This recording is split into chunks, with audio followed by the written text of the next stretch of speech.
কাশ্মীরের পেহেলগামে পর্যটক হত্যার ঘটনাকে কেন্দ্র করে ভারত ও পাকিস্তানের মধ্যে চলছিল অস্থিরতা।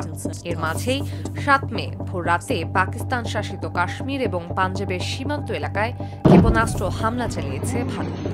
এ ঘটনায় বিশ্ব নেতারা তাৎক্ষণিকভাবে পারমাণবিক ক্ষমতা ধরেই দুটি দেশকে সংযম প্রদর্শনের আহ্বান জানিয়েছেন এবং গভীর উদ্বেগ প্রকাশ করেছেন।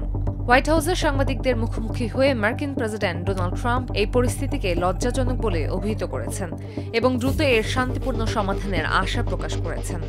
তিনি বলেন, তারা বহু দশক ধরে লড়াই করছে। আমি আশা করি এই সংঘাতে দ্রুত শেষ হবে।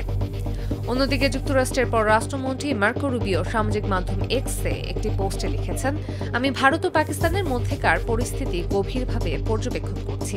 আশা করি দ্রুত এর নিষ্পত্তি হবে এবং আমরা উভয় দেশের নেতৃত্বের সঙ্গেই শান্তিপূর্ণ সমাধানে পৌঁছানোর জন্য কাজ করে যাব।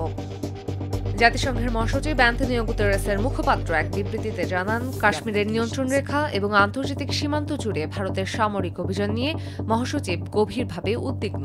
তিনি উভয় দেশকে যে কোনো সামরিক পদক্ষেপ নেওয়া থেকে বিরত থাকতে এবং সর্বোচ্চ ধৈর্য ধারণের আহ্বান জানিয়েছেন। বিশ্ব ভারত পাকিস্তানের আরেকটি সংঘাতের জন্য প্রস্তুত নয়। এদিকে ভারতে নিযুক্ত ইসরায়েলের রাষ্ট্রদূত বলেছেন, ইসরায়েল ভারতের আত্মরক্ষার অধিকারকে সমর্থন করে। জঙ্গিদের এটা বোঝা উচিত যে নিরীহ মানুষের বিরুদ্ধে জঘন্য অপরাধ করে তারা কোথাও পালিয়ে বাঁচতে পারবে না। চীনের পররাষ্ট্র মন্ত্রণালয়ের মুখপাত্র এক বিবৃতিতে উল্লেখ করেছেন, ভারত ও পাকিস্তান প্রতিবেশী রাষ্ট্র এবং তাদের ভৌগোলিক নৈকট্য অবিচ্ছেদ্য। একই সাথে তারা চীনেরও প্রতিবেশী। এদিকে রাশিয়ার পররাষ্ট্র মন্ত্রণালয় জানিয়েছে, তারা ভারত ও পাকিস্তানের মধ্যে সামরিক সংঘাতের তীব্রতা বৃদ্ধি পাওয়ায় গভীরভাবে উদ্বিগ্ন। বিবৃতিতে আরও বলা হয়, আমরা উভয় পক্ষকে পরিস্থিতি আরও খারাপের দিকে যাওয়া থেকে বিরত রাখতে সর্বোচ্চ সংযম প্রদর্শনের আহ্বান জানাচ্ছি।